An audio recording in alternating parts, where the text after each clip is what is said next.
क्या हुआ है आपके साथ, फ्रॉड कैसा हुआ? फ्रॉड इस तरह से हुआ है कि हमें एक दोस्त से नंबर मिला था कि आप इनसे रब्ता करें, इनके पास वीज़े अवेलेबल हैं सऊदी अरेबिया के, और इनकी चार्जेस फ़ीस कुछ भी नहीं है। 50,000 रुपया ये लोग लेते हैं, कुछ रकम ये पाकिस्तान से बाहर जाकर लेते हैं ठीक आपसे। है। हमने उनके साथ कॉन्टैक्ट किया है, उन्होंने हमें एक नंबर दिया है कि भाई पहले आप अपना मेडिकल वगैरह करवाएं, हमें अपना मेडिकल भेजें, क्लियर होगा तो हम आपको ई नंबर देंगे वीज़े का। आप ई नंबर लें, हमसे वीज़ा लें, फिर आप हमसे पेमेंट करें। वीज़ा हमें मिल रहा था सर 1.5 लाख रुपये में। 1.5 लाख रुपए का कितने साल का? ये 2 साल का वीज़ा था। 2 साल का। जी, सऊदी अरेबिया सऊदी अरब। एतमाद ऑफिस है, कराची ऑफिस है, कंपनी है, वहाँ पे हमने उन्हें फिंगर करवा ली है, ओके की आवाज़ दे दी। और जब आज हमें वो वीज़े कंपनी, उन्होंने वीज़े हमें अप्लाई दिया है, वीज़ा दिया है हमें, तो वीज़ा चेक किया तो वो ऑनलाइन शो नहीं हो रहा, ऑनलाइन शो ही नहीं हो रहा, किसी जगह पे भी वो शो नहीं हो रहा। जब हम किसी एजेंसी के पास जाते हैं, ट्रैवल एजेंसी के पास, टोटली फेक आता है। हमने ऑनलाइन चेक करने की कोशिश की है, उसकी कोई रेजिडेंशियल नहीं शो होती सर। हमने उन्हें पेमेंट की है, 3-3.5 लाख रुपया पेमेंट पे कर दिए। पासपोर्ट हमसे मंगवाए गए हैं फैसलाबाद में,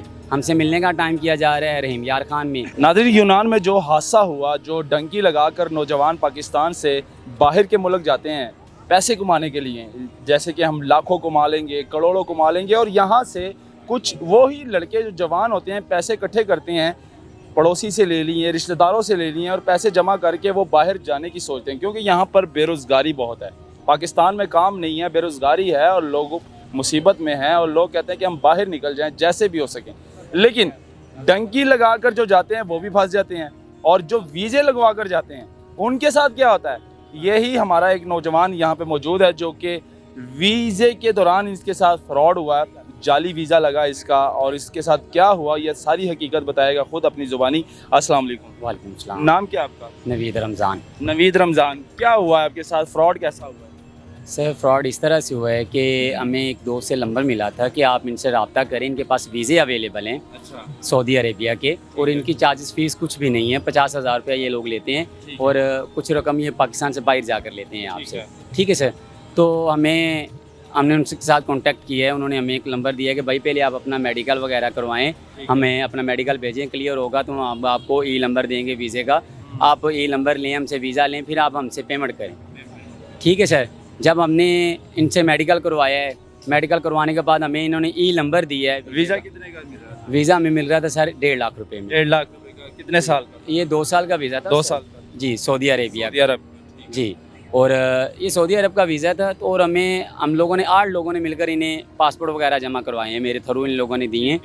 तो जब मैंने इनसे ए नंबर दिया है इन्हें हमें, तो तस्दीक हो गया। हमने एतमाद ऑफिस है, कराची ऑफिस है, कंपनी है, वहाँ पे हमने उन्हें फिंगर करवा लिया है। वो फिंगर हुए हैं, हमारे मैच हो गई। मैच हो गए हैं जी, फिंगर करवा दिए गए, कंपनी ने वो ओके कर दिए हैं, ओके की आवाज़ दे दी। और जब आज हमें वो वीज़े कंपनी, उन्होंने वीज़े हमें अप्लाई दिया है, वीज़ा दिया है हमें, तो वीज़ा चेक किया तो वो ऑनलाइन शो नहीं हो रहा, ऑनलाइन शो ही नहीं हो रहा। ऑनलाइन शो ही नहीं हो रहा, किसी जगह पे भी वो शो नहीं हो रहा। जब हम किसी एजेंसी के पास जाते हैं, ट्रैवल एजेंसी के पास, वो टोटली फेक आता है। हमने ऑनलाइन चेक करने की कोशिश की है, उसकी कोई रेजिडेंशियल नहीं शो होती सर।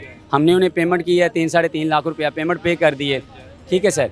तो आज जब हमें मिलने का टाइम आया है, तो पासपोर्ट हमसे मंगवाए गए हैं फैसलाबाद में, हमसे मिलने का टाइम किया जा रहा है रहीम यार खान में। अच्छा। जी सर। तो कितने पैसे आपके टोटल लगे? 3.5 लाख रुपये लगे सर। 3.5 लाख रुपए। जो एजेंट था जिसने वीज़ा देना था आपको, उसने कितने पैसे लिए? सर 3.5 लाख रुपया उसने लिए है सर। सबसे बड़ी बात ये है, देखिए कि एक कंपनी है गवर्नमेंट के, आपके पास इस टाइम प्रूफ क्या है? आपने 3.5 लाख रुपए लगाया है और वीज़े के भी पैसे दिए, क्या क्या प्रूफ है? सर मेरे पास उनकी अकाउंट की डिटेल मैंने अपने अकाउंट से सर पहले से ट्रांसफ़र की है। अच्छा। उनकी अकाउंट की मुकम्मल डिटेल मेरे मोबाइल में सर अवेलेबल है। वो उनके साथ फेस टू फेस मुलाकात हुई? सर आज उनके साथ मेरी फ़ेस टू फेस मुलाकात का टाइम था। जब मैंने फ़ेस टू फेस मुलाकात का टाइम आ गया, क्योंकि मुझे पता चल गया था ये फेक है, बकाया पेमेंट मैंने इन्हें करनी थी। जब मैंने मुलाकात, बकाया कितनी पेमेंट? मैंने बकाया उन्हें 3.5 लाख रुपये और पे करना था। और पे करना था? जी, पे करना था। तो जब मुझे पता चल गया था कि अब ये फेक है, मज़ीद मामलात ऐसा ख़राब है, तो मैंने इनसे मुतल्लिका अदारे के पास जाकर दरख्वास्त भी की है, ऑनलाइन भी दरख्वास्त। इसके पास FIA के पास की है? जी। क्या कहते हैं? उनकी तरफ सर कोई रिस्पांस नहीं है। उनकी FIA वाले क्या कहते हैं? सर आगे से रिस्पांस यही मिला है मुझे FIA की तरफ से। मेरे पास इनकी दरख्वास्त है ऑनलाइन मैंने जो की है, कि ये तो नॉर्मल सी बात है, आप लोगों ने ऐसा किया क्यों था, आपने क्यों अप्लाई किया है, आपको नहीं पता ये फ्रॉड हो रहा है, ऐसे हो रहा है। बचाए उसके ऊपर एक आदमी को गाइड करने के, वो उल्टा उनके ऊपर रिएक्शन कर रहे हैं कि आपने ये किया। FIA बता रहे थे? जी, FIA वालों ने ये बोला है मुझे। मैं अभी उन्हीं की ऑफिस से आ रहा हूँ। नहीं, वैसे ये तो फ्रॉड तो काफ़ी देर से ऐसे चलता आ रहा है, ऑनलाइन जी। फ्रॉड करते हैं। तो आपको थोड़ा सा भी इल्म नहीं हुआ जब आप पेमेंट कर रहे थे तो आपको थोड़ा सा भी नहीं हुआ कि सर- यार पेमेंट कर रहा हूँ 3.5 लाख रुपए भेज रहा हूँ, देखें, तो ये फ्रॉड भी हो सकता है? बिल्कुल ऐसी बात है सर। हमने ये फ्रॉड हो सकते हैं सर। फ्रॉड तब हो सकता है जब हमें कोई चीज़ आगे से मिले ना, पहले पेमेंट हम कर दें।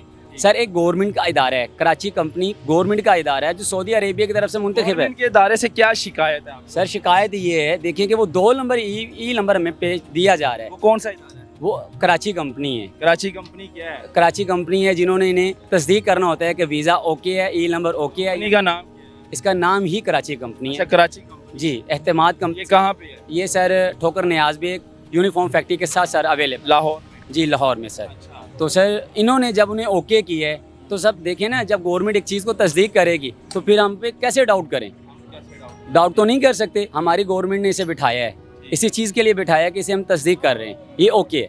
जब उन्होंने ओके किया फिर भी हमने पेमेंट नहीं की। आप जब उधर गए हैं, जो कराची कंपनी है, उधर इदारे में गए हैं आपने? जी जी, हम आपने पूछा? जी सर, हमने गए हैं, बाकायदा उसका फिंगर करवाया है। फिंगर करवाने के बाद सर उसका हमें एविडेंस पेपर रिटर्न दिया गया है। 1680 रुपये हमसे फ़ीस ली गई है गवर्नमेंट की, जो उसकी फ़ीस बनती है वो हमने उसकी फ़ीस पे की है। फिर उसके बाद फिर पता कैसे लगा कि वीज़ा जाली है? सर उसके बाद हमें जब वीज़ा आया है, जब हमने वो तस्दीक कर ली है सर, तो हमने उसकी पेमेंट की है। तो वीज़ा जब उन्होंने हमें भेजा है, हमने उस वीज़े को चेक किया है ऑनलाइन चेक किया है, और 2-3 ट्रैवल एजेंसी से चेक करवाया कि आया शायद हमसे चेक ना हो रहा हो, तो वो चेक किया सर, वो फेक था। जी सर। उसके बाद सर हमने इस तरह से किया है, एक दोस्त जो हमारी तरह से ही मुलव्वस था, बेचारा फंसा हुआ था, उसी अदारे से उससे हमने एक 2 नंबर यानी कि जेली ई नंबर दिए अपने पास से रेडी करवा के, वो अदारा उसको तस्दीक करके बाहर भेज रहा है कि जी ये ओके है, ठीक है। तो सर इसका मतलब है कि वो फेक चीज़ों को क्लियरेंस दे रहे हैं।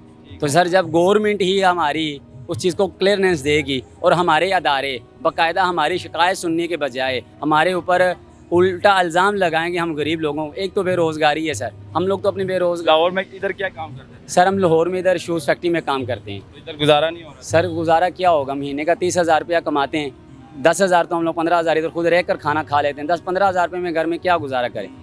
माँ बाप हैं। पहले बाहर गए हैं? सर मैं पहले बाहर गया हूँ कहाँ पे गए? सर, सऊदीया में रह के आया हूँ। सऊदीया में कितने साल गुजारे? सर 1 साल गुजारा है मेरे। 1 साल में क्या बनाया था? शुक्र अल्हम्दुलिल्लाह सर, मैंने अपने घर की छत बना ली थी। अच्छा, उस दौरान में कोरोना का वायरस आ गया, उसके बाद दोबारा सर नहीं गया। फिर नहीं गया? नहीं सर, अब दोबारा अप्लाई की? दोबारा अप्लाई किया तो सर ये मामलात हो गए। पहले जब गए हैं जिस तरीके के साथ गए थे, पहले क्यों नहीं, आज क्यों नहीं? सर जिनके ज़रिए हम लोग गए थे वो आदमी खुद आउट ऑफ कंट्री है, कंट्री है। दुबई में है। तो हमने उससे कांटेक्ट किया था, कह रहा था भाई मैं तो खुद आ लेकिन इस बार फ्रॉड हो गया। इस बार हमारे साथ फ्रॉड तो हो गया। ये हालात है जी, जैसे कि जो भाई जवान जो होते हैं डंकी लगा के जाते हैं, और जो डंकी लगाते हैं उनके साथ क्या मामलात होते हैं, बड़े मुश्किल के साथ वो पहुंचते हैं और जंगलों में और पानी में, सैलाबों में और तूफ़ान के साथ वो खेलते हैं, लेकिन आखिरकार वो पहुंच जाते हैं। कोई पहुंच जाते हैं, कोई नहीं पहुंचते। लेकिन जो वीज़ा लगाते हैं उनके साथ भी फ्रॉड हो रहा है। वो क्या फ्रॉड हो रहा था आपको सारा कुछ भाई ने बता दिया, तो ये भी दिखाना ज़रूरी था आप लोगों को। मुझे दीजिएगा इजाज़त, अल्लाह हाफ़िज़।